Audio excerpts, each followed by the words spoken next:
اسی طرح کی ویڈیوز پانے کے لیے چینل کو ضرور سبسکرائب کریں اور ویڈیو کو لائک کریں۔ آج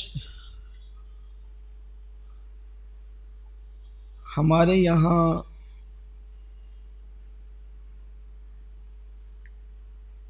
کی تاریخ کے حساب سے آج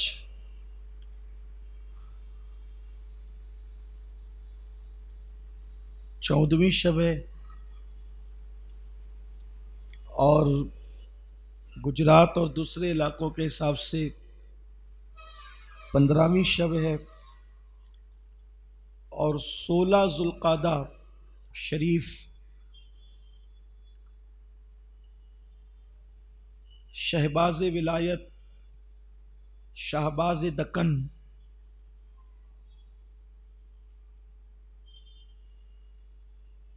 قطب دکن سیدی سرکار خواجہ بندہ نواز گیسو دراز بلند پرواز رضی اللہ تبارک و تعالیٰ عنہ کے وصال با کمال کی تاریخ ہے۔ اس اعتبار سے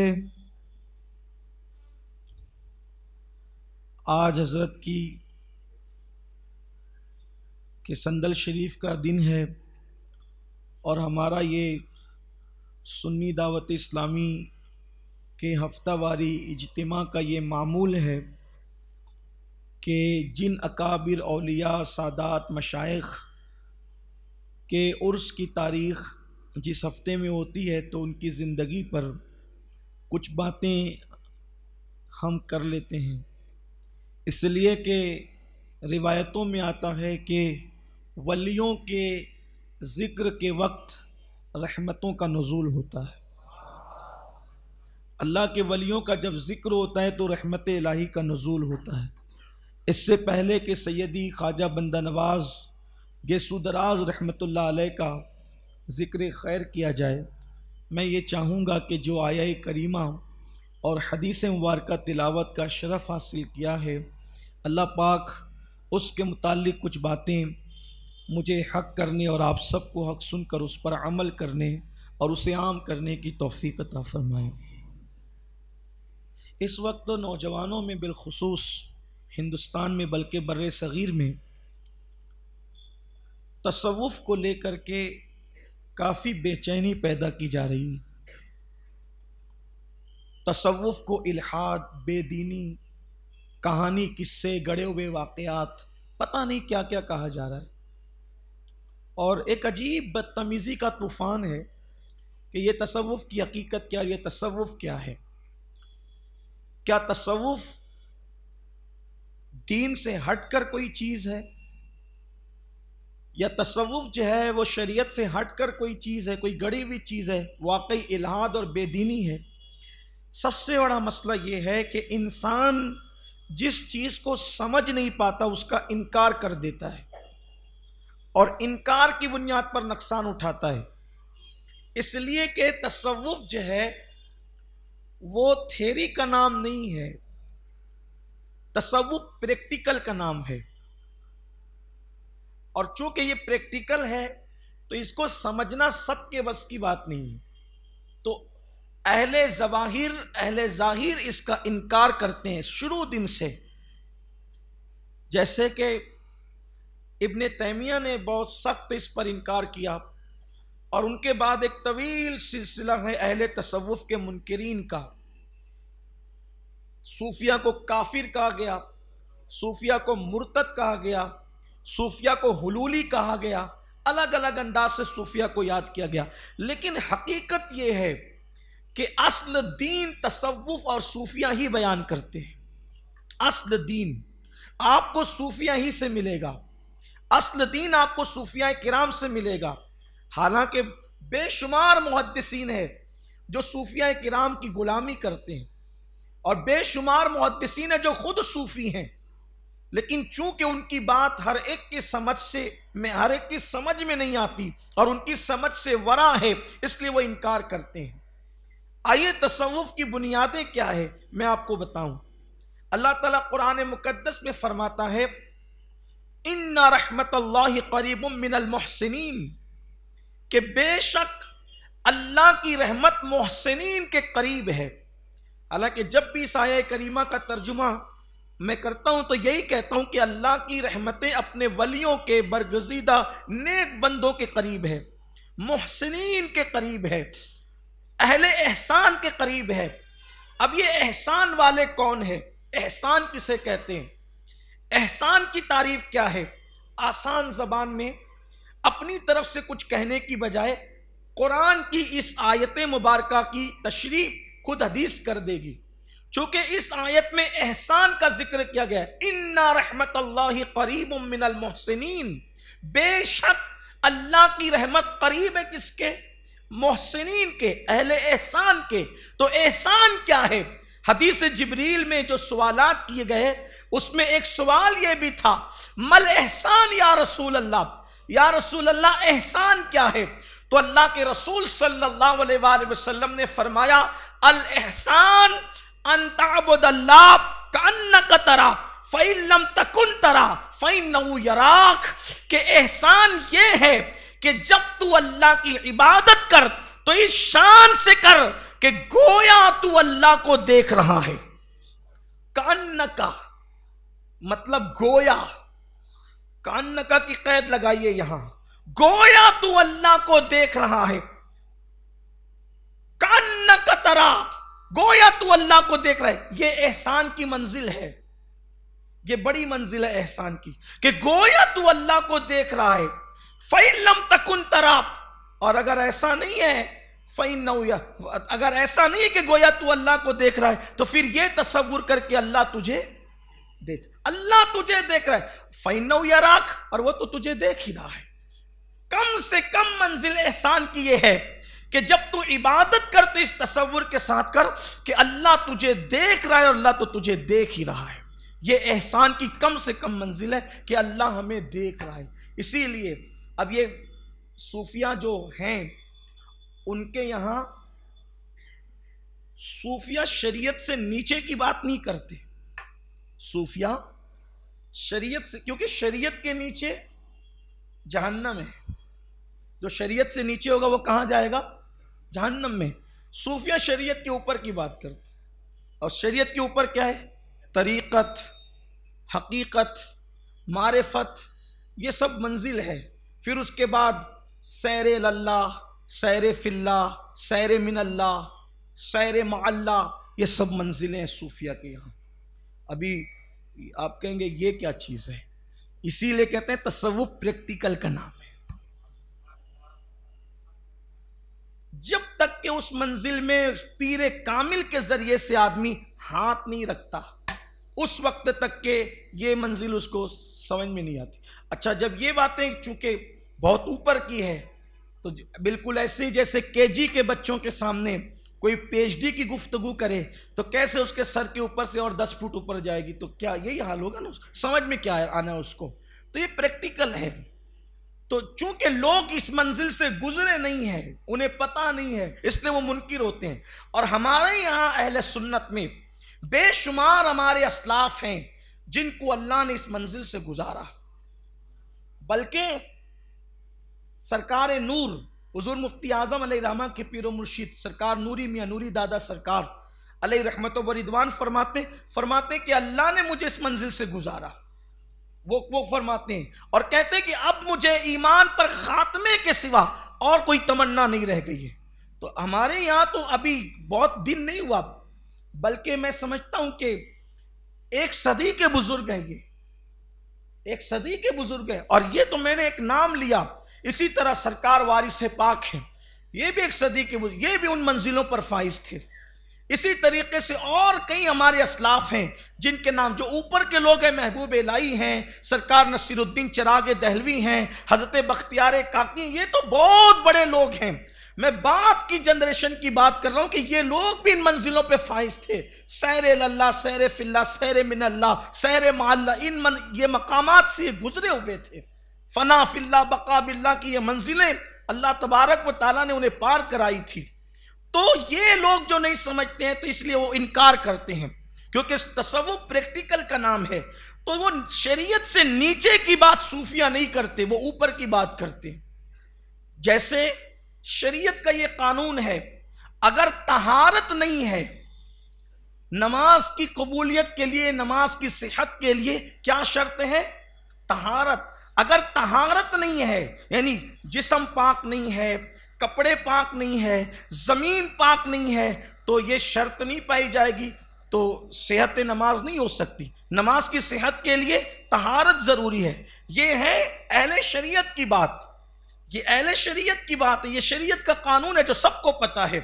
لیکن صوفیہ اس کا انکار نہیں کرتے، صوفیاء کرام کبھی شریعت کی بات کا انکار نہیں کرتے، جو چیز شریعت کہتی ہے اس کو مانتے ہیں، اس پر عمل کرتے ہیں، اور وہ قرآن و سنت پر قائم رہتے ہوئے جو اور مغز ہے، جو اور کودا ہے، وہ اس کی طرف بات کرتے ہیں، اس سے بڑھ کر اور آگے۔ جیسے نماز کی صحت کے لیے ضروری ہے کہ طہارت ہو، اور پھر صوفیہ کے یہاں صرف یہ شرط نہیں ہے، صوفیہ کے ایک شرط اور ہے، وہ اپنے گھر سے نہیں لائے، وہ بھی حدیث سے ہے۔ اللہ کے رسول علیہ السلام فرماتے ہیں لا صلاۃ الا بحضور القلب، کہ وہ نماز ہی نہیں ہے جس میں دل حاضر نہیں ہے۔ اس کا مطلب یہ ہے کہ صوفیہ کی نماز کون سی نماز ہے کہ اللہ اکبر سے لے کر السلام علیکم ورحمت اللہ تک کیفیت کیا ہونی چاہیے؟ کیا کیفیت ہونی چاہیے؟ فَإِنَّكَ تَرَا فَإِن لَمْ تَكُن تَرَا فَإِنَّهُ يَرَاكَ۔ یہ ہے صوفیہ کی نماز، توجہ اللہ کی طرف ہو۔ اس میں جو وہ کرانہ دکان پہ چلے گئے، تصور میں چارہ لانے چلے گئے، بکری چرانے چلے گئے، بچے کو ٹیوشن پہنچانے چلے گئے، اسکول چلے گئے، یہ ساری چیزیں صوفیہ کے یہاں نہیں ہے۔ ان کے یہاں یہ کہ یار کی بارگاہ میں کھڑے ہو گئے تو اسی کے تصور میں، اسی کے مشاہدے میں گم ہو گئے۔ حالانکہ وہ تو تصور میں نہیں آتا، لیکن ایک مشاہدہ ہے۔ اب وہ کیسا ہے؟ جو اہل مشاہدہ ہے وہ جانتے ہیں، وہ جانتے ہیں، انہیں مشاہدے کی کیفیت پتہ ہے۔ تو یہ صوفیاء کرام یعنی شریعت سے ہٹ کر وہ بات نہیں کرتے، شریعت پر عامل ہے، شریعت کے قائل ہے، شریعت پر مائل ہے، شریعت مطہرہ کا اقرار کرنے والے ہیں، لیکن پھر وہ احادیث جو عوام کے بس کی نہیں، جو اہل ظاہر کے بس کی نہیں، وہ اس پر بھی عمل کرتے ہیں۔ ایک بزرگ کو دوران نماز دنیا کا خیال آیا، انہوں نے اس کے کفارے میں 100 رکعت ادا کی۔ حالانکہ یہ حکم نہیں ہے شریعت کا، ورنہ کس کی نماز ہوگی؟ بلکہ یہاں نماز کی بات ہے تو مجھے ایک بات یاد آ گئی، حالانکہ عنوان سے تھوڑی سی ہٹ جائے گی لیکن ہے عنوان سے ٹچ۔ حضرت سیدی وارث پاک عالم پناہ حضرت وارث پاک سید وارث علی شاہ رحمت اللہ تعالی علیہ قادری، وہ کسی کے پیچھے نماز نہیں پڑھتے تھے جلدی سے، تو لوگوں نے فتنہ بپا کیا کہ یہ نماز ہی نہیں پڑھتے۔ وہ پڑھتے تھے نماز لیکن کسی کے پیچھے نہیں پڑھتے تھے، یعنی کسی کی اقتداء نہیں کرتے تھے، خود پڑھاتے بھی نہیں تھے اور کسی کے پیچھے پڑھتے بھی نہیں تھے، اپنے اجرے میں رہتے تھے، نماز پڑھتے تھے۔ تو لوگوں نے فتنہ کیا نماز نہیں پڑھتے، پبلک تو پبلک ہی ہے نا، پھر انہیں تو فتنہ ہی چاہیے الا ماشاء اللہ، تو ان کے پیچھے فتنہ لگا دی، نماز نہیں پڑھتے، نماز نہیں پڑھتے۔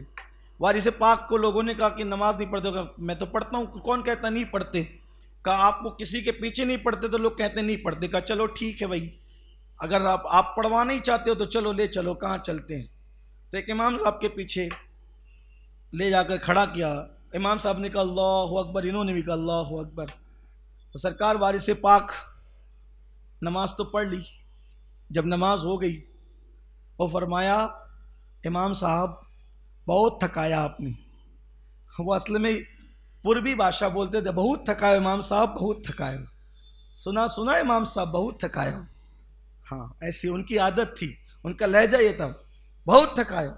تو امام صاحب نے، اب امام صاحب کی عزت پہ کسی کی بھی، امام کیا کسی کی بھی عزت پہ بن آئے گی تو آدمی تو دائیں بائیں کرے گا نا۔ کہا حضرت کیا ہوا، کیا گستاخی ہو گئی؟ کہا امام صاحب میں بوڑھا آدمی، نماز میں اللہ اکبر کا آپ کے پیچھے ہو گیا، اب جدھر امام ادھر مقتدی، تو آپ تو پہلے چلے گئے سیدھا کرانہ دکان والے کے پاس، آپ کے پیچھے پیچھے مجھے بھی جانا پڑا، پھر آپ جو ہے وہ گھوڑے کو چارہ لانے کے لیے چلے گئے تو پھر آپ کے پیچھے پیچھے مجھے بھی جانا پڑا۔ پھر آپ دودھ لانے بھی گئے تو مجھے پھر آپ کے پیچھے ایک بوڑھے آدمی کو چند رکعت نماز میں کہاں کہاں لے کر کے گھومتے رہے، حضرت میں تھک گئے آپ کے پیچھے، اسی لیے میں پیچھے نماز نہیں پڑھتا۔ تو پھر اس کے بعد لوگوں نے کہا وارث پاک سے، وارث علی، جب تم کسی کے پیچھے نہیں پڑھتے کسی کے پیچھے تو پڑھو گے۔ تو وارث پاک نے فرمایا علی حسین اشرفی جیسا امام لا کر دو، میں اس کے پیچھے جماعت کے ساتھ نماز پڑھوں گا۔ اگر امام ہو تو علی حسین اشرفی میاں جیسا، شیخ المشائخ سیدی اعلیٰ حضرت اشرفی میاں جیسا امام لا کر ان کے پیچھے نماز پڑھو۔ تو اب ہم لوگ لیکن یہ نہیں کر سکتے، ورنہ پتہ چلا مینکیوں کو بھی زکام ہو جاتا ہے، چلو اب ہم بھی کسی کے پیچھے نہیں پڑیں گے، تو آپ بھی تو وارث پاک بنے نا۔ اپنا تو وضو بھی درست نہیں ہے تو پھر وارث، لوگ اللہ والوں کے برابر بننا چاہتے ہیں، پہلے اللہ والا بن تو صحیح، وہ مقام تو پا۔ ہمارے لیے تو ایسا ہی کہ جو سنی امام ہے اس کے پیچھے کھڑے ہو گئے، اللہ مالک ہے۔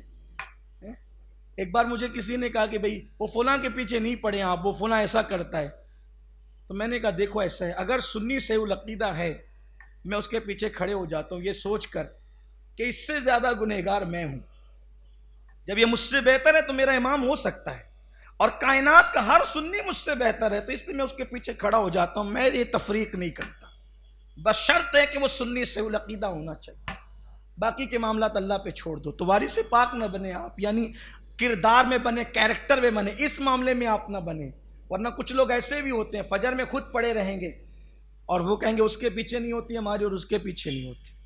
ہاں اللہ تعالیٰ رحم و کرم فرمائے۔ لیکن بہرحال عرض یہ کر رہا تھا، بات دور نکلی کہ صوفیاء کرام لا صلاۃ الا بحضور القلب، وہ اس طرح کی بات کرتے۔ اسی طرح سے صوفیاء قرآن اور حدیث سے کہیں ہٹے ہوئے نہیں، ہر جگہ وہ آپ کو قرآن اور حدیث پر ملیں گے، بلکہ اللہ کے رسول علیہ السلام نے جو خاص باتیں کہی ہے جس کو لوگ نہیں کرتے، جیسے مثال کے طور پر سیدی سرکار بندہ نواز گیسو دراز رحمت اللہ تعالی علیہ، آپ کی عادت کریمہ تھی، آپ تلقین کرتے تھے، آپ چاشت کی نماز کے بھی پابند تھے، اوابین کے بھی پابند تھے، اشراق کے بھی پابند تھے، تہجد کے بھی پابند تھے، اور آپ صوم داؤدی رکھا کرتے تھے۔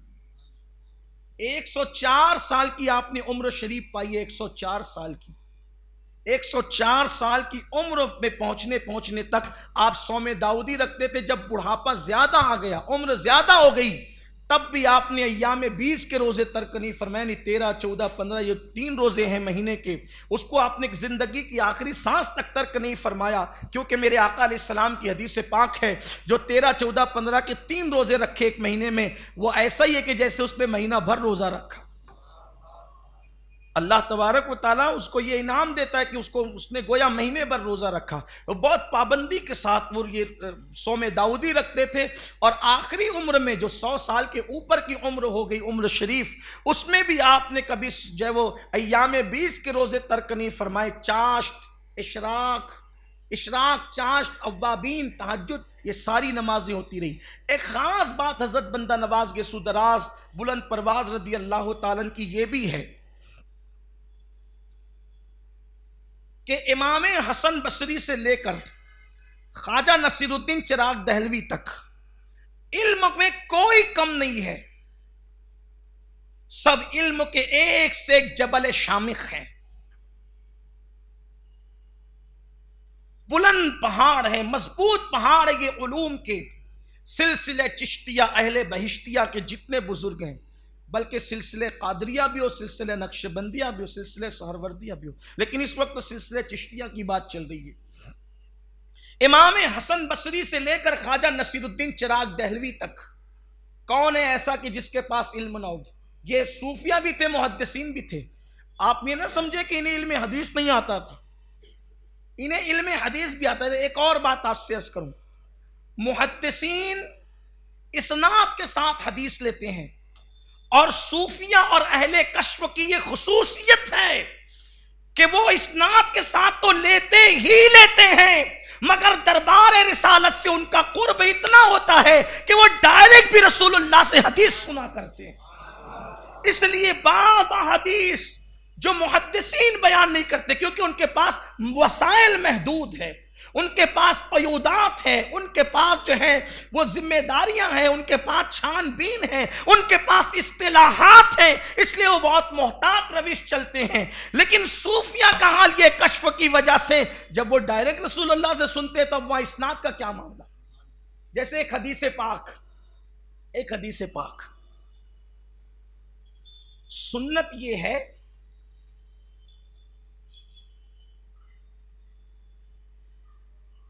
کہ سر کے سارے بالوں کو برابر کاٹا جائے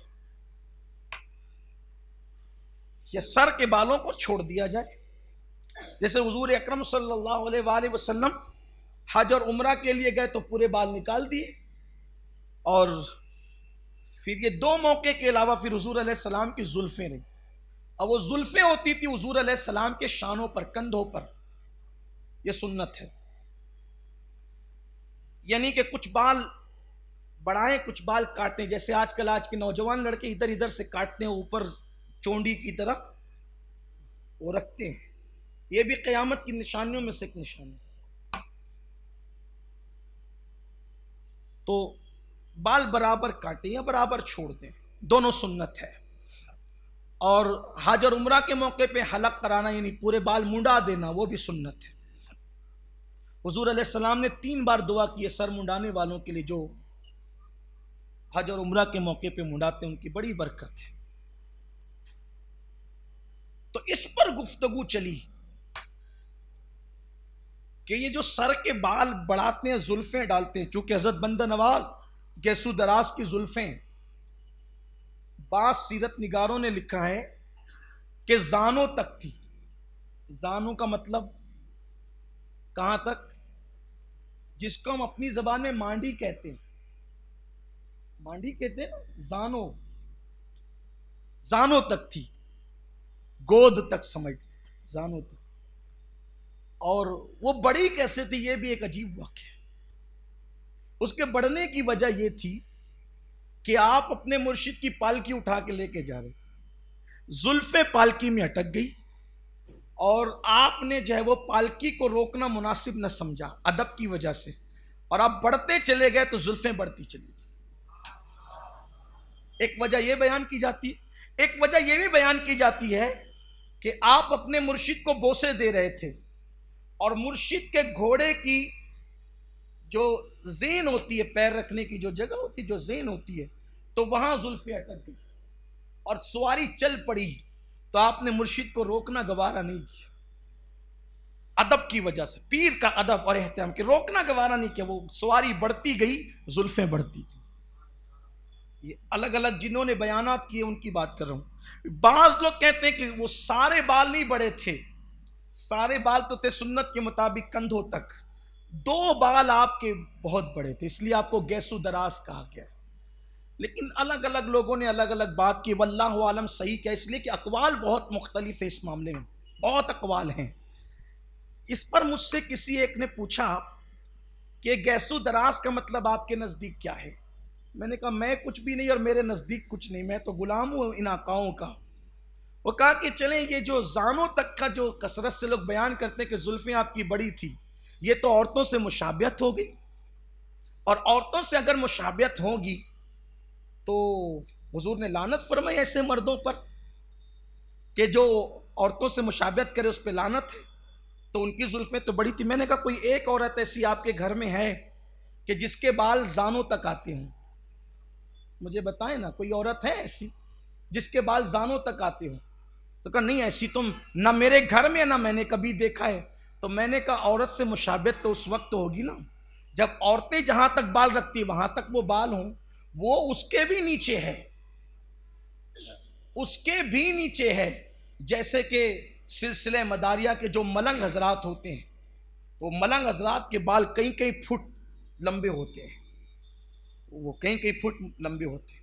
یہ ایک الگ عنوان ہے، میں اس کی طرف نہیں جاتا، لیکن بہرحال یہ عورتوں سے اس لیے مشابہت نہیں ہے کیونکہ عورتوں کے بال عام حالات میں اتنے بڑے نہیں ہوتے، وہ اس سے بھی بڑے تھے، تو وہاں مشابہت کا شائبہ ہی ختم ہو گیا۔ ایک تو بات یہ ہوئی، لیکن دوسری بات جو امام اہل سنت سیدی اعلیٰ حضرت نے بیان فرمائی ہے، اس سے تو سارے شائبات ہی ختم ہو جاتے ہیں۔ وہ یہ کہ ان کے صرف 2 بال وہ جو اٹک گئے تھے، وہ 2 بال آپ کے بہت زیادہ بڑے تھے اور آپ نے اس کو تبرکن رکھا تھا، اس لیے بھی آپ کو گیسو دراز کہتے ہیں۔ یہ میں نے جو باتیں لکھی ہیں کتاب میں سب پیش کر دی، آپ کا ذوق جس کو قبول کرتا ہے وہ آپ قبول کر لیں۔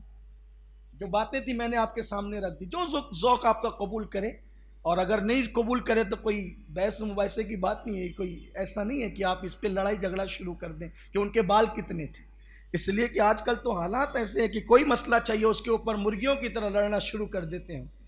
ایسا نہیں، صوفیہ کا طریقہ لڑنا نہیں ہے، بلکہ صوفیہ کا طریقہ تو یہ کہ چوٹ لگے تجھے تو مجھے درد ہو، یہ ہے، ہاں یہ صوفیہ کا نظریہ، کیونکہ اللہ کے رسول علیہ السلام نے فرمایا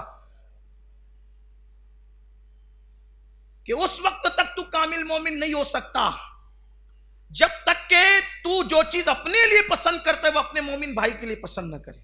میں نے بھی آپ کو کہا نا کہ صوفیہ کا طریقہ یہ ہوتا ہے کہ اگر تجھے چوٹ لگے تو مجھے درد ہو، تکلیف مجھے ہو۔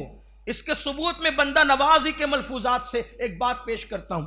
سیدی بندہ نواز گیسو دراز رحمت اللہ علیہ فرماتے ہیں کہ صوفیہ مخلوق خدا کی محبت میں اتنی یگانیت اختیار کر جاتے ایک دوسرے سے، اتنا ڈوب جاتے ہیں مخلوق خدا کی محبت میں کہ کسی کو بھی چوٹ لگے انہیں تکلیف پہنچتی ہے، کسی کو بھی دکھ ہو انہیں تکلیف پہنچتا ہے، کسی کو بھی مصیبت ہو وہ بے چین اور بے قرار ہو جاتے ہیں۔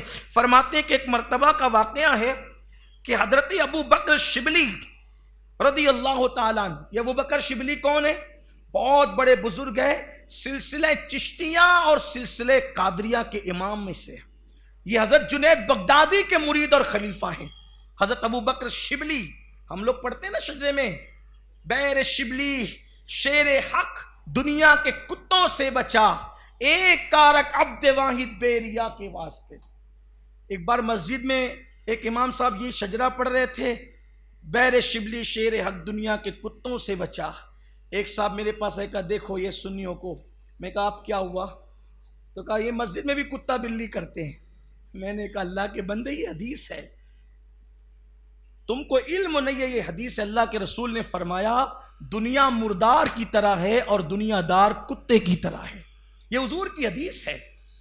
تو وہ جو دنیا میں ڈوب کر اللہ کو بھول گیا ہے، مولانا دعا کر رہے ہیں اے اللہ ابو بکر شبلی کے صدقے میں وہ جو دنیا داروں کو حضور نے کتا کہا ان کتوں سے ہمیں محفوظ رکھ، یہ وہ دعا کر رہے ہیں۔ اب بتاؤ حدیث کے خلاف ہے یہ، تو تمہیں علم نہیں ہے تو اس کا نقصان اب کس کو ہو؟ تو تم ہی کو ہے۔ اٹھاتے کہاں سے اور کہاں پہنچا دیتے ہیں۔ علم سیکھو اللہ کے بندو، علم سیکھو، علم نہیں ہے اسی لیے سارے ہنگامے ہو رہے ہیں۔ بہرحال تو حضرت ابو بکر شبلی یہ مرید حضرت جنید بغدادی کے خلیفہ ہیں، وہ مرید اور خلیفہ حضرت سیدنا سری سختی کے، وہ مرید اور خلیفہ حضرت سیدنا معروف کرخی کے، اور وہ مرید اور خلیفہ حضرت امام علی رضا کے، اور وہ مرید و خلیفہ ہیں حضرت امام موسیٰ کاظم کے، اور وہ مرید و خلیفہ حضرت امام جعفر صادق کے، اور وہ مرید و خلیفہ حضرت امام محمد باقر کے، اور وہ مرید و خلیفہ حضرت امام زین العابدین کے، اور وہ مرید و خلیفہ سیدنا امام حسین کے، اور وہ مرید و خلیفہ مولائے کائنات کے، اور مولائے کائنات کو خرقہ ملا ہے مصطفیٰ جان رحمت سے۔ یہ سلسلہ ہے۔ ابو بکر شبلی اتنے بڑے بزرگ ہیں، بہت بڑے بزرگ، سلسلے قادریہ کے چشتیہ کے امام، سلسلے سہروردیہ کے امام۔ ایک چرواہا ایک بیل چرا رہا تھا، بیل چراتے چراتے اس نے ایک بیل کی پیٹھ پر ڈنڈا مارا۔ حضرت ابو بکر شبلی موجود تھے، اس نے جب بیل کی پشت پہ ڈنڈا مارا تو ابو بکر شبلی نے کہا آہ، چیخ ماری، آہ۔ ہو سکتا ہے لوگ اس پہ بھی مذاق اڑائیں، یہ کون سی بات ہوئی؟ بات یہی ہے، انسان جہاں ہوتا ہے وہیں کی کرتا ہے۔ چرواہے نے بیل کی پشت پر ڈنڈا مارا، ابو بکر شبلی نے چیخ ماری، آہ۔ چرواہے نے کہا تجھے کیا ہو گیا ہے کہ میں مارتا اپنے بیل کو چیختا؟ تو آپ نے کہا ادھر آ۔ جب آپ نے اپنی پیٹھ سے کپڑا ہٹایا تو ڈنڈے کا اثر آپ کی پیٹھ پر موجود تھا۔ فرمایا خلق خدا کی محبت میں ہماری فنائیت کا عالم ہے، جب تک کہ مخلوق خدا سے محبت نہیں ہوتی اس وقت تک کہ خالق کی محبت بھی صحیح نہیں ہو سکتی۔ تو یہ جو صوفیاء کرام ہے، صوفیاء صافیہ، یہ لوگ بہت محبت کرنے والے لوگ، شریعت پر قائم رہنے والے لوگ، دین پر قائم، یہ مخالفین شرع نہیں ہے۔ تو حضرت خواجہ بندہ نواز گیسو دراز کے پیر و مرشد خواجہ نصیر الدین چراغ دہلوی، حضرت امام حسن بصری سے لے کر حضرت نصیر الدین چراغ دہلوی تک کوئی بھی ایسا نہیں تھا جو عالم نہ ہو، محدث نہ ہو، فقیہ نہ ہو، سب تھے۔ بات میں وہ پوری کر دوں حدیث والی تاکہ ادھوری نہ رہ جائے، وہ زلفوں والی بات کہ حضرت نصیر الدین چراغ دہلوی سے پوچھا گیا کہ یہ جو مرد لوگ زلفیں رکھتے ہیں، بال رکھتے ہیں، تو ہم نے سنا ہے کہ یہ ترک والے، ٹرکی لوگ رکھتے ہیں، یہ سنت نہیں ہے، یہ ترک والوں کا طریقہ ہے، ترکی لوگ رکھتے ہیں۔ تو حضرت نصیر الدین چراغ دہلوی نے کہا نہیں، یہ ترک والوں کا طریقہ نہیں ہے، یہ رسول اللہ کا طریقہ ہے۔ اور ہمارے حضرت سے مراد شیخ الاسلام والمسلمین، سلطان الاولیاء، سلطان المشائخ، سیدی محبوب الہی نظام الدین اولیاء رحمۃ اللہ علیہ، بڑی ہستی، بڑا نام ہے محبوب الہی، بڑی بارگاہ ہے، بڑی ہستی ہے۔ الحمدللہ ہم سنیوں کی کیا شان اللہ نے رکھی ہے، ایسے ایسوں کا دامن رکھا ہے جن کے لیے حالات یہ ہیں کہ جو چاہیں تو مشاہدہ کرائیں، جو چاہیں تو جنت میں لے جائیں، جنت عطا کریں، جنت کی سیر کرائیں۔ اللہ تعالیٰ نے بڑے مرتبے ان کو عطا فرمائے۔ تو حضرت نصیر الدین چراغ دہلوی نے فرمایا حضور کی سنت ہے زلفیں رکھنا، اور جو زلفیں اپنے کندھوں پہ چھوڑے، تو حضرت محبوب الہی فرماتے ہیں جس نے سنت نبوی کے مطابق اپنے بالوں کو اپنی پشت پر چھوڑا، اللہ قیامت کے دن ان کا حشر محسنین کے ساتھ فرمائے گا، اہل احسان یعنی ولیوں کے ساتھ فرمائے گا۔ پھر محبوب الہی نے فرمایا اس حدیث کو شائع کرو اور کثرت سے بیان کرو اور اس کو عام کرو، اس لیے کہ اس حدیث میں مجھے کوئی شک نہیں ہے، کیونکہ یہ حدیث میں نے ڈائریکٹ اللہ کے رسول سے سنی ہے۔ یہ حضرت محبوب الہی فرماتے تھے۔ تو محدثین اور صوفیہ کا فرق یہ ہے کہ وہ مخالف نہیں ہے، لیکن صوفیہ کی رسائی بڑی ہے، جن کو لوگ تانا دیتے ہیں کہ یہ تو ملید ہے اور یہ تو ہے۔ اسی لیے محدثین والی حدیث صوفیہ تو بیان کرتے ہیں، لیکن صوفیہ جو بیان کرتے ہیں وہ بہت سارے محدثین کو ملتی نہیں ہے، اس لیے کہ یہاں بہت قیودات ہوتی ہے نا، یہ ان کے اسناد وغیرہ کے معاملے ہوتے ہیں۔ بہت سی روایتوں کو اسی لیے کہہ دیا گیا کہ یہ ثابت نہیں ہے، بہت سی روایتوں کو کہہ دیا گیا اس لیے کہ ان کو اسناد نہیں ملی، اور اس پر ہم کو ان سے جو علماء ظاہر ہیں ان سے کوئی لڑتے جھگڑتے تھوڑی ہیں، بہت سی روایتیں، لیکن صوفیہ اس کو برابر لاتے ہیں۔ بلکہ بہت سے اولیاء اللہ ایسے ہیں جن کو اللہ نے یہ مقام دیا تھا کہ وہ حضور کی بارگاہ میں حاضر ہو کر پوچھتے تھے یا رسول اللہ کیا یہ آپ کی حدیث ہے؟ یہ بھی بات ہے، بڑی شانیں ہیں ان کی۔ تو محبوب الہی کہتے ہیں میں نے خود سنی۔ اب آپ کہیں گے کہ محبوب الہی نے کیسے سنی؟ محبوب الہی تو 7ویں صدی کے بزرگ ہیں، رسول اللہ کا وصال تو 11 ہجری میں ہو گیا تھا، تو کیسے سنی؟ تو ہمارے بزرگوں نے فرمایا آج بھی ولیوں کا آنا جانا رسول اللہ کی بارگاہ میں لگا رہتا ہے۔ اب آپ کہیں گے کہ یہ کیسے ہوتا ہے؟ بات تو یہی ہے کہ ہر بات کیسے ہوتا ہے وہ تھوڑی پتہ چلتا، جب تک آدمی اس منزل پر قدم نہ رکھے نا، یہ بات وہ ہے، یہ بات وہ ہے۔ بہرحال تو امام حسن بصری سے لے کر خواجہ نصیر الدین چراغ دہلوی تک علم کے معاملے میں کوئی بھی کم نہ تھا، لیکن امام حسن بصری سے لے کے نصیر الدین چراغ دہلوی تک کسی نے تصنیف نہیں چھوڑی، یعنی مستقل کوئی کتاب نہیں لکھی، بزرگوں کے ملفوظات جمع کیے، وہ ملفوظات بزرگوں کے ہیں، ان کی مستقل تصنیف نہیں ہے۔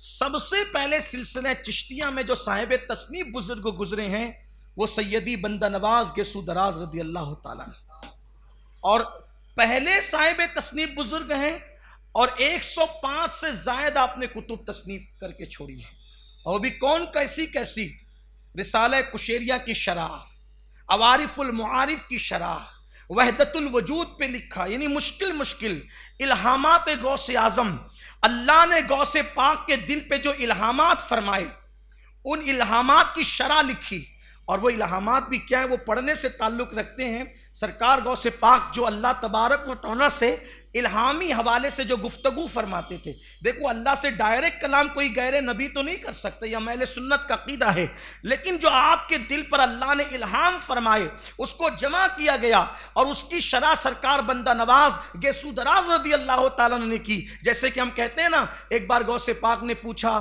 اللہ میں تجھے کہاں ڈھونڈوں، تو کہاں ہے؟ تو اللہ نے فرمایا کہ عبد القادر جیلانی مجھے غریبوں کے پاس تلاش کر تو مجھے وہیں پر پالے گا.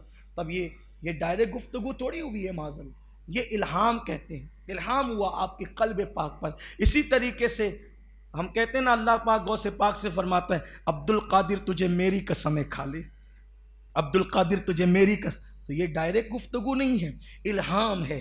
میرے امام اس کو کہتے ہیں قسمیں دے دے کے کھلاتا ہے پلاتا ہے تجھے، پیارا اللہ تیرا چاہنے والا تیرا. یہ تو آپ نے اس کی بھی شرح لکھی، وہ بہت خوبصورت ہے.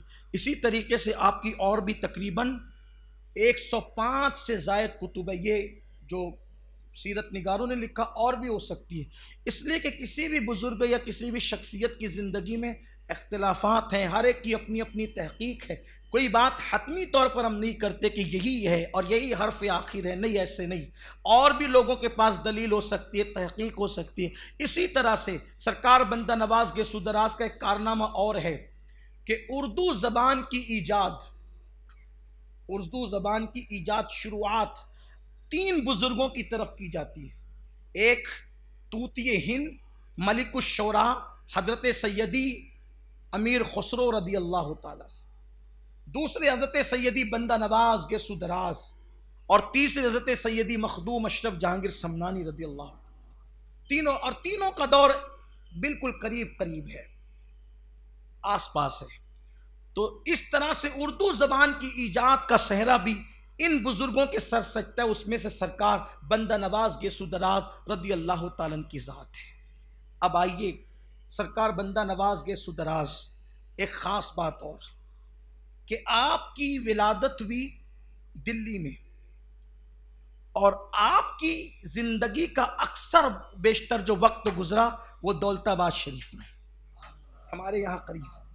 آپ کے والد بزرگوار کا مزار بھی یہی ہے دولت آباد شریف میں. ہم ان سے بہت قریب ہیں. ان کے والد کا نام تھا سید محمد یوسف، اور ان کا لقب تھا راجو قتال یا راجہ قتال. ہمارے راجو قتال ہی کہتے ہیں ان کو، راجہ قتال بھی کہا جاتا ہے. قتال، قتل کرنے والا. ان کو قتال کیوں کہا جاتا ہے؟ بندہ نواز کے والد کو قتال کہنے کی وجہ یہ ہے کہ آپ نے اپنے نفس کے ساتھ ایسے مجاہدہ اور جہاد کیا کہ گویا آپ اپنے نفس کو قتل کرنے والے تھے، اسی لیے آپ کا لقب ہو گیا قتال. اور حضرت راجہ قتال سید محمد یوسف حسینی رضی اللہ تعالیٰ کا سلسلہ نسب صرف 21 واسطوں سے رسول اللہ سے جا کر کے ملتا ہے، اور بندہ نواز گیسو دراز کا سلسلہ نسب 22 واسطوں سے، چونکہ وہ ان کے بیٹے ہیں، 22 واسطوں سے رسول اللہ سے جا کر ملتا ہے. یعنی اتنا قریب ہے، بہت دور نہیں ہے، 22 واسطے، 22 واسطوں سے ملتا ہے. تو آپ کا بچپنا جو ہے وہ یہاں گزرا، لیکن چونکہ ایسا ہوا کہ محمد تغلق نے دلی سے جو راجدھانی تھی، پایہ تخت تھا، وہ منتقل کر کے دیوگیری، جس کا نام آج دولت آباد شریف ہے، اس کو بنا لیا. تو وہاں کے اہل دلی کو کہا کہ سب وہاں منتقل ہو جائیں، تو سب یہاں منتقل ہو گئے. گویا کہ اس شر میں خیر یہ ہوا، اس فتنے میں خیر یہ نکلا کہ اتنے سارے اولیاء ہمارے پڑوس میں ہیں. وہ جو فتنہ ہوا تھا نا دلی میں، اس وجہ سے تو وہ یہاں آ کر کے حضرت راجہ قتال شاہ حسینی رحمت اللہ تعالیٰ علیہ وہ آ کر کے وہیں پر آپ کا مکان جو تھا، آپ اپنے مکان ہی میں دفن ہوئے ہیں. تو اس وقت حضرت سیدی بندہ نواز گیسو دراز کا بچپنا تھا، آپ یہیں تھے. اور آپ کے سگے ماموں اس وقت تو دولت آباد کے صوبہ دار گورنر تھے. لیکن ہوا یہ کہ آپ کی امی، آپ کے والد کے وصال کے بعد کچھ ایسا معاملہ ہوا کہ اپنے بھائی سے ناراض ہو کر کے آپ پھر واپس دلی کی طرف چلی گئی. تو چونکہ حضرت راجو قتال شاہ حسینی یعنی بندہ نواز کے والد بزرگوار یہ مرید ہیں حضرت محبوب الہی کے، یہ خلیفہ حضرت محبوب الہی کے. اسی طرح سے آپ کے نانا یہ بھی مرید حضرت محبوب الہی کے. حضرت محبوب الہی نے بڑا کام کیا ہے. سلسلہ چشتیہ کے عظیم محسنوں میں سے ہے. سلسلہ چشتیہ کی آبرو ہے. سلسلہ چشتیہ دو بزرگوں کے ذریعے سے بہت پھیلا. ایک تو حضرت محبوب الہی نظام الدین اولیاء اور دوسرے سیدی سرکار سید علی احمد صابر کلیری رضی اللہ تعالیٰ. وہ ایک کو چشتی نظامی کہا گیا اور ایک کو چشتی سامری کہا گیا. تو ان دونوں ہستیوں سے سلسلہ چشتیہ بہت پھیلا ہے, بہت عام ہوا. اور یہ دونوں حضرت سرکار بابا فرید گنج شکر رضی اللہ تعالیٰ کے مرید میں سے ہیں, مرید اور خاص مریدوں میں سے ہیں. اللہ اکبر. تو یہ مرید اور خلیفہ تھے محبوب الہی کے. ان کا وصال ہو گیا. ان کے نانا بھی ان کے ماموں بھی مریدوں میں سے تھے حضرت محبوب الہی کے. بچپن سے محبوب الہی کا ذکر سنتے تھے, دل و دماغ میں بیٹھتا تھا. حضرت محبوب الہی کا وصال ہو چکا تھا. آپ کے جانشین اور آپ کے خلیفہ سیدی سرکار نصیر الدین چراغ دہلوی, چراغ دلی تھے آپ, معمولی ہستی نہیں ہے نصیر الدین چراغ دہلوی, چونکہ بڑی ہستی ہے جس کو چراغ دلی کہا جاتا ہو. اور وہ بھی کیسے چراغ دلی؟ حضرت محبوب الہی کے بہت خلفاء تھے, بہت خلفاء.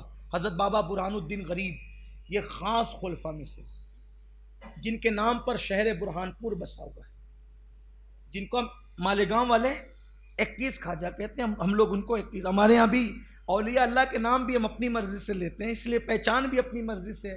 تو بابا برہان الدین غریب, اب آپ سوچیں گے کہ یہ کون, تو آپ کو پتہ ہونا چاہیے جن کو ہم 21 خواجہ کہتے ہیں, 21ویں خواجہ وہ ہے سرکار بابا برہان الدین, امام اعظم ابو حنیفہ کی اولاد میں سے.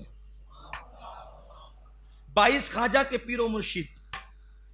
تو بڑے خلفاء تھے, آپ کی کثرت سے خلفاء مریدین ہوئے نظام الدین اولیاء محبوب الہی کی. تو چونکہ چہیتے تھے بہت حضرت امیر خسرو, حضرت امیر خسرو بہت چہیتے تھے, تو سب کو یہ گمان ہوتا تھا کہ محبوب الہی کا جانشین کون ہوگا؟ حضرت امیر خسرو.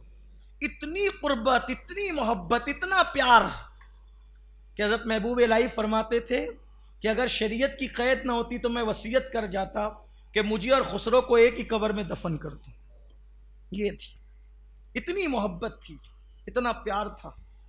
اور خسرو بھی اتنا پیار کرتے تھے رضی اللہ تعالیٰ عنہ کہ پیر و مرشد کے وصال کے بعد زیادہ دن تک نہیں رہے, چند مہینے رہے, بلکہ بعض لوگوں نے تو صرف 40 دن کی قید لگائی. چند مہینے حیات رہے, وصال فرما گئے. مرشد کا غم برداشت نہ کر سکے, قدموں میں دفن ہوئے. اور بزرگوں نے فرمایا محبوب الہی کی بارگاہ میں اگر محبوب حاضری چاہتے ہو تو پہلے خسرو کے یہاں جاؤ, اور خسرو کے بعد پھر محبوب الہی کے یہاں جاؤ. توری صورت کے بلہاری نظام, بلکہ توری صورت کے بلہاری نظام. بڑے مرید, بڑے چہیتے مرید اور بڑے پکے مرید. اگر کسی کو مرید ہونا سیکھنا ہے تو وہ خسرو سے سیکھے. تو لوگوں کا خیال یہی تھا کہ کون خلیفہ اور کون جانشین ہوگا؟ حضرت امیر خسرو. لیکن جب جانشینی کی بات آئی تو حضرت محبوب الہی نے فرمایا نظام چاہے خسرو, ہائے ہائے. یہ نصیر الدین چراغ دہلوی کا مقام ہے. جب جانشینی کے اعلان کی بات ہوئی سارے اہل سلسلہ سمجھ رہے تھے کہ جس کی سفارش پر کہیں ایک کو خلافتیں ملی وہی جانشین بنیں گے امیر خسرو. توتی ہند ملک الشورا, اتنے چہیتے اور لاڈلے ہیں. تو حضرت محبوب الہی نے لیکن ایک جملہ کہا, تاریخی جملہ, کہتے ہیں نظام چاہے خسرو اللہ چاہے نصیر. جسے اللہ چاہے اسے نصیر کہتے ہیں. نظام چاہے خسرو اللہ چاہے نصیر. تو حضرت نصیر الدین چراغ دہلوی کو خدا نے چاہا اور پھر آپ حضرت محبوب الہی کے جانشین اور خلیفہ ہوئے. تو حضرت بندہ نواز گئے سدرات جب دلی پہنچے تو اس وقت محبوب الہی تو پردہ فرما چکے تھے, تو آپ حضرت نصیر الدین چراغ دہلوی کے ہاتھ پر جو ہے وہ بیعت ہوئے. آپ ان کے ہاتھ پر بیعت ہوئے. فرماتے ہیں ایک روز ارشاد فرماتے ہیں, آپ کا ارشاد ہوا مرید ہونے کا فائدہ یہ ہے کہ پیر و مرشد قیامت کے دن مرید کی دستگیری کرتا ہے یا کرے گا. دستگیری نجات دلائے گا اپنے مرید کو. کہاں نجات دلائے گا؟ قیامت کے دن جہنم کی آگ سے پیر مرید کو نجات دلائے گا. بلکہ پھر فرماتے ہیں ہمارے پیر و مرشد، کون کہہ رہا ہے؟ حضرت محبوب الہی حضرت بندہ نواز گیس دراز کہہ رہے ہیں ہمارے پیر و مرشد یعنی سرکار نصیر الدین چراغ دہلوی کا ایک مرید تھا، لیکن وہ آزاد خیال تھا۔ آزاد خیال مطلب بہت باعمل نہیں، ہم لوگ کے جیسے رہا ہوگا گرا پڑ، بلکہ وہ ان کا مرید تو ہم سے بہت ہم ان کے جیسے کیا ہو سکتے ہیں، ہم لوگ تو بہت گرے پڑے ہیں، وہ تو ہم سے بہت بہتر ہوں گے، لیکن اس دور کے حساب سے آزاد خیال، بہت باعمل نہیں تھے، بہت پرہیزگار متقی نہیں تھے، لیکن تھے کس کے مرید؟ خواجہ نصیر الدین چراغ دہلوی کے مرید تھے۔ تو فرماتے ہیں کہ جب اس کا انتقال ہوا تو انتقال ہونے کے بعد اس کی قبر میں عذاب کے فرشتے آئے، اور عذاب کے فرشتے آئے لیکن دیکھا کہ خواجہ نصیر الدین چراغ دہلوی کی ٹوپی اس کے سر پر ہے۔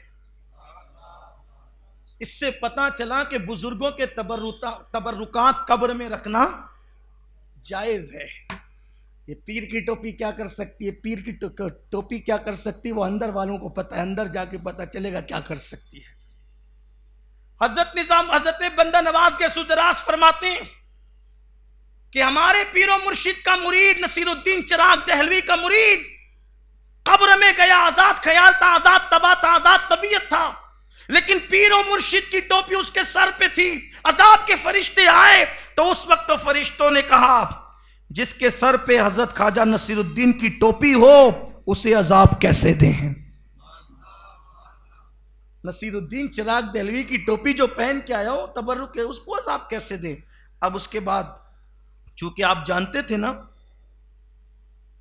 کیونکہ آپ جانتے تھے نا کہ ہر آدمی پیر بنے گا، تو آگے آپ نے اس کو اور واضح کر دیا کہ پیر کی ٹوپی پہنی ہوئی دیکھی تو فرشتوں نے عذاب نہیں دیا اس کی برکت سے۔ تو حضرت بندہ نواز فرماتے ہیں مگر ہاں فقیر کو یعنی پیر کو خدا کے یہاں اتنا اعزاز ہوتا ہے کہ اس سے تعلق قائم کرنے سے، پیر کو اللہ کے اتنا مرتبہ حاصل ہوتا ہے کہ اس سے تعلق قائم کرنے کی وجہ سے انسان جہنم کی آگ سے بچ جاتا ہے۔ اب آگے آپ فرماتے ہیں مگر اس وقت تک کسی کو پیر بننا جائز نہیں ہے، اس وقت تک کسی کو پیر بننا جائز نہیں ہے جب تک کہ وہ اللہ کے یہاں یہ مقام نہ پالے کہ وہ لوگوں کو جہنم سے آزاد کرا سکتا ہو۔ جب تک یہ مقام اس کو حاصل نہ ہو جائے کہ وہ اللہ کے یہاں اتنا مقام پالے کہ وہ اللہ سے عرضی کرے تو اللہ اس کو جہنم سے آزاد کر دے، اس وقت تک کہ جائز نہیں کہ وہ مرید کرے۔ آپ دیکھیں اپنے یہاں لوم چلانے والے، مقادمی کرنے والے، ہوٹلوں پہ نماز کے ٹائم میں بیٹھنے والے، ناچ کودنے پھاندنے والے، نمازوں سے دور رہنے والے مرید کر رہے ہیں، لوگ ہو رہے ہیں مرید، اچھی نیچی دیتے ہیں گھروں میں بیٹھ بیٹھ کر کے، اچھا عورتوں کو لے کر بیٹھتے ہیں۔ تو میں دیکھ رہا ہوں کہ عورتوں کو ذکر بھی کرایا جا رہا ہے، یہ اللہ سامنے بٹھا کر، انا للہ و انا الیہ راجعون۔ اللہ کے لیے سنیوں سنیت کو بدنام نہ کرو، اللہ کے یہاں منہ دکھانا ہے، اللہ کے یہاں منہ دکھانا ہے، اور میں دعا کرتا ہوں کہ اللہ سنیوں کو شعور عطا فرمائے۔ تو عرض یہ کر رہا تھا حضرت نصیر الدین چراغ دہلوی کے بارے میں بندہ نواز سرکار فرماتے میرے مرشد نے میری تربیت کی، پیر ہوتا ہی تربیت کے لیے، اور جس کو خود علم نہ ہو، جس کی خود تربیت نہ ہو، وہ کیا تربیت دے گا؟ حضرت بندہ نواز گیسو دراز نے کم و بیش 20 سال کا عرصہ اپنی پیر و مرشد کی خدمت میں گزارا، کم و بیش 20 سال کا عرصہ نصیر الدین چراغ دہلوی کی خدمت۔ تو حضرت آپ نے پوچھا فجر پڑھتے ہو نا؟ کہاں؟ وضو کب تک رہتا ہے؟ کہا طلوع آفتاب تک، وہ کا اشراق بھی پڑھ لیا کر۔ فرماتے چند دن تک میں اشراق پڑھتا رہا، پھر فرمایا کیا حال ہے؟ تو کہا اس کے ساتھ چاشت بھی ملا لیا کر، میں چاشت کا پابند ہوں۔ فرمایا روزے کتنے رکھتے ہو؟ کہا حضور 13-14 رکھتا ہوں، اور رجب کے روزے رکھتا ہوں۔ اور کہا شعبان کے؟ کہا صرف 9 رکھتا ہوں۔ تو کہا اس میں 21 اور ملا لو، 9 میں 21 شعبان کے اور ملا لو تو 3 مہینے کے پورے روزے ہو جایا کریں گے۔ پھر اس کے بعد عید کے موقع پہ پوچھا کہ شوال میں کیا کرتے ہو؟ تو کہا کہ ششیدی روزے بھی رکھتا ہوں، 6 روزے عید کے بھی رکھتا ہوں۔ تو کہا کہ ہمارے بزرگوں کا طریقہ یہ ہے کہ ہم لوگ صوم وصال رکھتے ہیں، صوم وصال یعنی روزانہ روزہ رکھتے ہیں۔ اس پر بعض لوگوں نے اختلاف بھی کیا ہے، لیکن صوفیہ کے یہاں ایک طریقہ ہے۔ تو کہا پھر اس طرح ہوا، پھر اس کے بعد معمول بن گیا آپ کا، آپ ہمیشہ روزے سے رہتے تھے، عبادت کرتے تھے.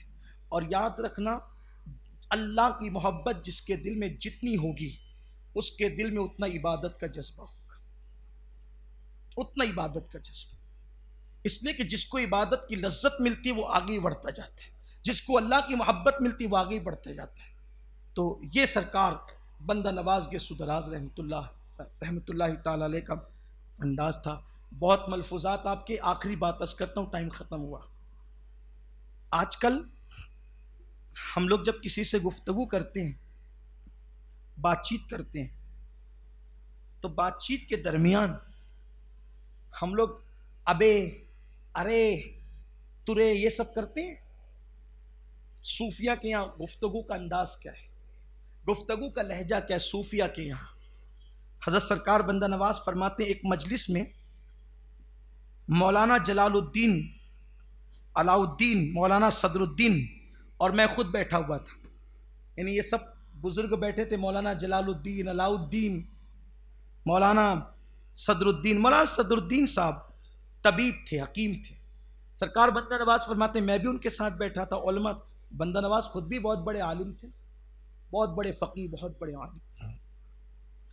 اگر آپ کی کتاب آپ پڑھیں نا، آپ کے ملفوظات، اور بالخصوص آپ نے جو تفسیر قرآن لکھی ہے، اول کے 5 پاروں کی تفسیر ہے، ایک جلد میرے پاس بھی ہے اس کی،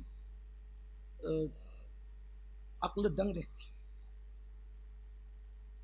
آپ نے جو نکات بیان کیے ہیں قرآنی آیات کے، عقل دنگ رہتی. طبیعت کہتی ہے کہ یہ مضامین کہاں سے رہے، تو پھر دل کہتا ہے کہ باب مدینۃ العلم سے سلسلہ جڑا ہوا. آپ اس کو ہو سکے تو پڑھیں. جن لوگوں کو تصوف سے شغف اور دلچسپی ہے، میں کہتا ہوں اس کی سننے کی بجائے ان بزرگوں کی جو معتبر ان کی کتاب پڑھیں. جیسے رسالہ قشیریہ پڑھیں آپ، یہ امام ابو القاسم قشیری کی کتاب ہے. قوت القلوب پڑھیں آپ، یہ ابو طالب مکی رضی اللہ تعالیٰ کی کتاب ہے. اور عوارف المعارف، یہ ہمارے مرشد سیدی سرکار شیخ شہاب الدین عمر سہروردی کی کتاب، جس کو بابا فرید محبوب الہی کو پڑھایا کرتے تھے، درس دیتے تھے. عوارف المعارف وہ کتاب ہے تصوف کی. ہمارے بزرگوں نے فرمایا جس کو کامل پیر نہ ملے رہبری کے لیے، وہ عوارف المعارف کو اپنا رہبر بنا لے، منزلیں طے کرے گا انشاءاللہ. بڑی زبردست کتاب. اس کی بھی شرح آپ نے لکھی ہے سرکار بندہ نواز کے ستراز. اسی طریقے سے کشف المحجوب، مکاشفۃ القلوب، احیاء العلوم، یہ کتابیں تصوف کی. کیمیاء سعادت، یہ سب پڑھیے. اس میں کچھ سمجھ میں نہیں آتا ہے تو اہل علم سے پوچھ لیا کریں. جس کو بھی آپ اہل علم سمجھتے ہو آس پاس میں، ان سے پوچھ لیا کریں، وہ آپ کو سمجھا دیں. اس کو لیکن پڑھو، آپ کو سمجھ میں آئے گا تصوف کیا ہے، قرآن اور حدیث سے کتنا قریب ہے تصوف. کوئی بھی بات تصوف کی قرآن و سنت سے دور نہیں. البتہ ہاں بعض بزرگوں کی کتابیں ایسی ہیں جس میں بعد میں لوگوں نے خلط ملط کر دیا. اب جب خلط ملط کر دیا تو وہ بزرگوں کی بات ہی نہیں ہے، وہ تو بعد میں گھسا دی گئی.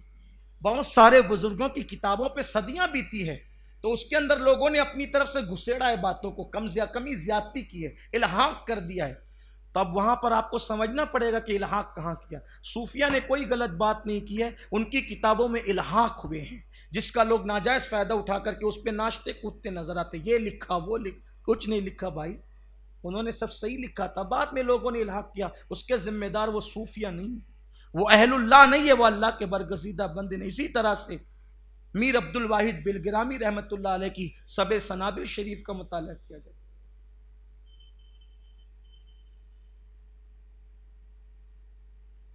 تو سرکار میں بندہ نواز کے سدراز فرماتے ہیں کہ مولانا جلال الدین تھے اور حضرت علاء الدین تھے، مولانا صدر الدین تھے، میں بھی بیٹھا تھا، اور وہ طبیب تھے مولانا صدر الدین صاحب.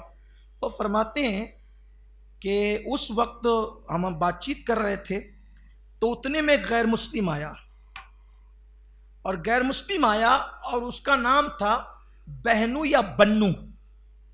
ہندوستان میں ایسے ہی کچھ نام ہوتے ہیں، تو اس کا کیا نام تھا؟ بہنو یا بنو. تو اس وقت حضرت مولانا جمال الدین صاحب نے اس وقت حضرت مولانا صدر الدین صاحب نے جو طبیب تھے ان کے پاس آیا تھا. مولانا جمال الدین اور سرکار بندہ نواز تو وہاں بیٹھے ہوئے تھے طبیب صاحب کے پاس, مولانا صدر الدین کے پاس بیٹھے ہوئے. اور صدر الدین جو طبیب تھے ان کے پاس ایک غیر مسلم آیا بنو نام کا یا بینو نام کا, تو کہا ابے او بنو, ابے او بنو.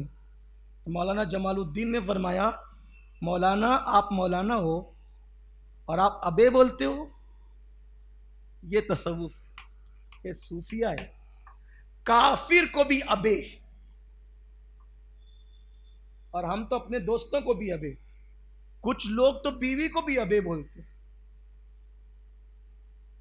یہ ابے ہمارے یہاں بیوی کو ہی بولا جاتا ہے, بھائی کو ہی بولا. ابے اماں بھی لوگ بولتے ہیں, ابے یار اماں, ابے یار ابا, یہ سب بھی ہو. دین نہیں سیکھا, دین نہیں سیکھا. مولانا جمال الدین نے مولانا صدر الدین سے کہا مولانا آپ عالم ہو, آپ ابے بنو بولتے ہو, ابے بولتے ہو آپ. تب چونکہ آدمی کو کوئی نصیحت کرے تو کوئی نہ کوئی راستہ تو چاہیے نا بچنے کا. مولانا صدر الدین نے کہا حضرت یہ کافر ہے نا, یہ کافر ہے, کافر. کافر کو ابے نہ بولوں, ہائے ہائے ہائے, اگر میں کافر کو ابے بولتا ہوں تو کیا ہو جاتا ہے؟ فرمایا یہ کافر ہے نا, آپ تو مسلمان ہیں نا. آپ کی نشست سے, آپ کی برخاست سے, آپ کے اٹھنے سے, آپ کے بیٹھنے سے دین جھلکنا چاہیے. آپ کافر کو ابے نہ بولیں, اور اگر آپ اس کو اگر ابے بول کر کے نہیں پکارو گے, آپ اس کو بنو بھائی کہہ کے, ہائے ہائے یہ صوفیہ ہے. اگر آپ اس کو ابے بنو کی بجائے بنو بھائی کہہ کر کے پکارو گے تو تمہاری شان میں کوئی فرق آ جائے گا. اس کو ابے نہ کہنا, اگرچہ کافر اس کو ابے نہ کہنا. اس سے پتہ چلتا ہے صوفیہ کا انداز کیا تھا. یہی وہ محبتوں کا ماحول تھا جس کی بنیاد پر صوفیہ کے ہاتھ پہ لوگ اسلام قبول کرتے رہے, صوفیہ کے ہاتھ پہ لوگ اسلام لاتے رہے. اور سرکار بندہ نواز گیسو دراز کی کیا شان بیان کروں, اس سے بڑی بات کیا ہوگی. وہ بہت بڑے تھے, بہت بڑے تھے, بہت بڑے تھے, لیکن میرے مخدوم, میرے مرشد سرکار تارک السلطنت مخدوم اشرف جہانگیر سمنانی 2 مرتبہ ان سے ملاقات کے لیے تشریف لے گئے. ایک بار وہ حیات تھے ظاہری طور پر, تب ملاقات کے لیے گئے, اور دوسری مرتبہ گئے تو آپ کا وصال ہو گیا. مخدوم صاحب فرماتے ہیں میں پوری دنیا گھوما, مجھے گلبرگہ کی فضا جتنی راس آئی, روئے زمین پر مجھے جو ہے وہ کسی شہر کی فضا اتنی راس نہیں آئی. بلکہ مخدوم صاحب کی سیرت میں یہ بات موجود ہے کہ اللہ نے جو آپ کو غوثیت کا مقام عطا فرمایا وہ بھی گلبرگہ شریف کی سرزمین پر عطا فرمایا. یہ سرکار بندہ نواز گیسو دراز ہے. اللہ سرکار بندہ نواز گیسو دراز کے فیوز و برکات سے ہم سب کو مالا مال فرمائے, اور اللہ تعالی ہمیں بزرگوں کے نقش قدم پر قائم و دائم رکھے. اللہ ہمیں شریعت پر قائم, شریعت پہلے ہے, شریعت بعد میں سب ہے. ہم ہر شخصیت کو کس پر تولیں گے؟ جو شریعت پہ اترتا ہے اس کے پیچھے چلیں گے. جو شریعت پہ نہیں اترتا, کتنا ہی بڑا ہو, کتنے ہی بڑے باپ کا بیٹا ہو, کتنے ہی مالدار ہو, کتنا ہی بڑا کچھ بھی ہو, بڑا ٹائٹل کچھ بھی ہو, شریعت سے جو ہٹ گیا ہے پھر ہم اس کے پیچھے نہیں چلیں گے, اس کو فالو نہیں کریں گے. یہ اپنا مزاج بنائیں, اور ایسے لوگ گانجا چرس اڑم جڑم جو سب کر رہے ہیں ایسے لوگوں سے دور رہو. اس سے سنیت بدنام ہو رہی ہے, اس سے دین بدنام ہو رہا ہے. لوگ اپنے کو 4 گالیاں دیتے ہیں, دیتے رہیں, لیکن حق بات خود بھی کیجئے, اپنے دوستوں کا ذہن بنائیے. ایک بات آپ سے اور عرض کر دوں, پیری مریدی کوئی فرض اور واجب نہیں ہے ہمارے, لیکن شریعت پر عمل کرنا ہمارے ہاں فرض ہے. لیکن اگر واجب نہیں ہے تو یہ غیر واجبی بھی اور غیر ضروری بھی نہیں ہے. پیری مریدی ہونی چاہیے, اس کی برکتیں ہیں.